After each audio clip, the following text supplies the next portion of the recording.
कुनै दिनहरु चाहिँ कस्तो प्लान गरे भन्दा ठ्याक्कै अपोजिट भइदिन्छ अनि आजको मेरो दिन पनि त्यस्तै नै थियो। हाई गाइज, आई एम सक्कु। सो यो चाहिँ हिजो शनिबारको भ्लग हो। अनि फर्स्टमा चाहिँ बिहान उठेर मैले बेड मिलाएँ, then I took a shower. खासमा आजको प्लान चाहिँ दिनभरि पढ्ने र बाँकी भएको नोट्सहरू कम्प्लिट गर्ने थियो, बट त्यसरी चाहिँ मैले दिनभरि पढ्न चाहिँ भ्याएन because of some reason I was feeling low. Still I read my notes. अनि खाना खाएर चाहिँ मैले मेरो ग्यासहरू सफा गरेँ। त्यसपछि चाहिँ म आफ्नो मर्निङ स्किन केयरतर्फ लागेँ। फर्स्टमा चाहिँ मैले लिप्समा भ्यासलिन लगाएँ अनि त्यसपछि मैले चाहिँ मोइस्चराइजर लगाएँ। लास्टमा चाहिँ मैले सनस्क्रिन लगाएर मेरो मर्निङ स्किन केयर सकेँ। यति नै सिम्पल हुन्छ मेरो मर्निङ स्किन केयर। अनि आफ्टर द्याट मेरो स्किन चाहिँ यस्तो देखिन्छ। अनि एकछिन चाहिँ म पढेँ।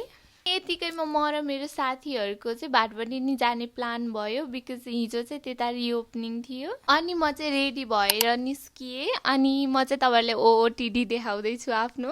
फर्स्टमा चाहिँ हामी एउटा साथीको रुममा गएको, उता चाहिँ अलरेडी अर्को साथी पनि हुनुहुँदो रहेछ।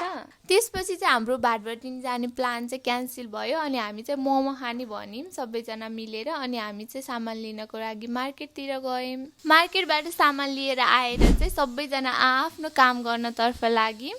अनि मेरो चाहिँ यो फर्स्ट एक्सपिरियन्स हो किनभने मैले कहिले पनि मोमो बनाएर खाएको छैन आफैले। कसैले चाहिँ भेजिजहरू काट्नु भयो, कसैले चाहिँ मोमो बनाउनु भयो। अनि यति धेरै मान्छेहरूसँग गफ गर्दै रमाइलो गर्दै हामीले चाहिँ मोमो बनाउन थालेँ।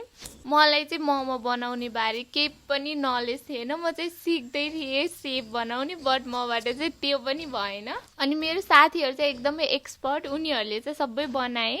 मैले आफैले बनाएको मोमोको सेप हेरेर हाँस्दा मेरो त हालत नै खराब भइसकेको थियो।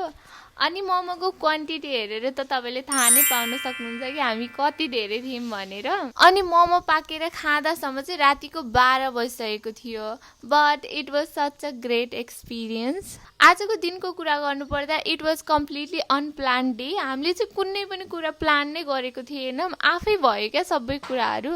And that's it for today. Thank you so much for watching.